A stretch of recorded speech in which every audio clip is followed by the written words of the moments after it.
Bonjour à tous et à toutes. Aujourd'hui, il me faut vous parler du Ravinsara. Qui ne connaît le Ravinsara dès l'instant où il s'est un peu intéressé à cette aromathérapie scientifique?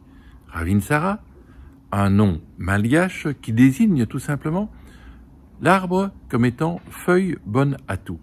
Pour tout chercheur, porter un tel nom laisse supposer de très belles propriétés. En effet, le Ravinsara possède des activités anticatarales exceptionnelles et son activité anticatarale s'exprime par une action expectorante permettant de faciliter l'évacuation de tous les mucus qui pourraient s'agglomérer au niveau des muqueuses, des voies respiratoires hautes et basses. Ce qui veut dire qu'en cas d'encombrement nasal, de rhume, de refroidissement, de sinusite, d'otite, de grippe, de bronchite, peu importe, dès que vous avez, je dirais, un catarrhe bronchique affectant la sphère pulmonaire, le Ravinsara sera toujours une excellente compagne, puisque l'associer à quelque autre activité fluidifiante du mucus, ce que l'on va nommer une activité mucolytique, vous aurez dès cet instant la possibilité d'éliminer totalement et durablement cette surproduction muqueuse. Mais le Ravinsara, il est également très reconnu pour sa superbe activité antivirale.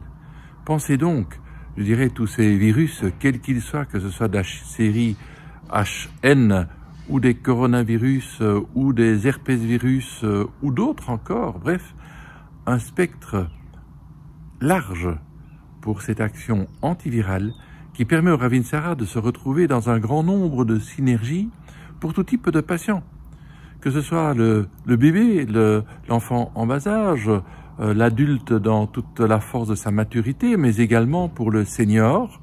Je dirais la seule limite à son utilisation serait le patient dont le terrain familial serait connu pour être épileptique ou convulsivant.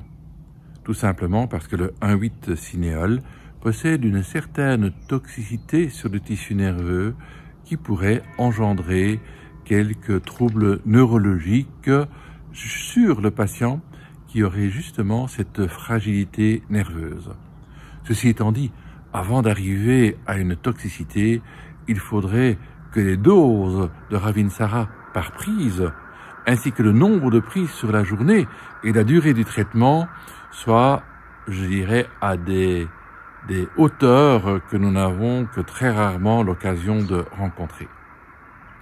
Le Ravinsara, vous l'avez compris, est donc une alliée de poids pour cette fin d'hiver, pour permettre de gérer en souplesse, en finesse et avec une grande efficacité tous les virus de la fin de période hivernale qui pourraient encore vous affecter alors que jusqu'ici vous avez tenu bon. C'est que le Ravinsara, et j'en terminerai par ce point-là, c'est que le Ravinsara possède également une superbe activité immunomodulante, ou si vous préférez immunorégulatrice. Comprenez bien la capacité d'augmenter l'immunité si elle s'en trouve affaiblie, mais également réduire quelque peu un excès ou un emballement de cette immunité, lui permettant donc de figurer aussi dans un grand nombre de protocoles contre les pathologies auto-immunes. Le Ravinsara, pour terminer, une huile essentielle à avoir de manière incontournable, indiscutable et non négociable dans son aromathèque familiale. Tout le monde vous remerciera d'être intervenu avec cette huile essentielle et vous deviendrez soit ma sorcière bien-aimée ou tout simplement un espèce de Merlin l'Enchanteur parce que vous aurez bénéficié du pouvoir de cette huile essentielle presque magique. À bientôt.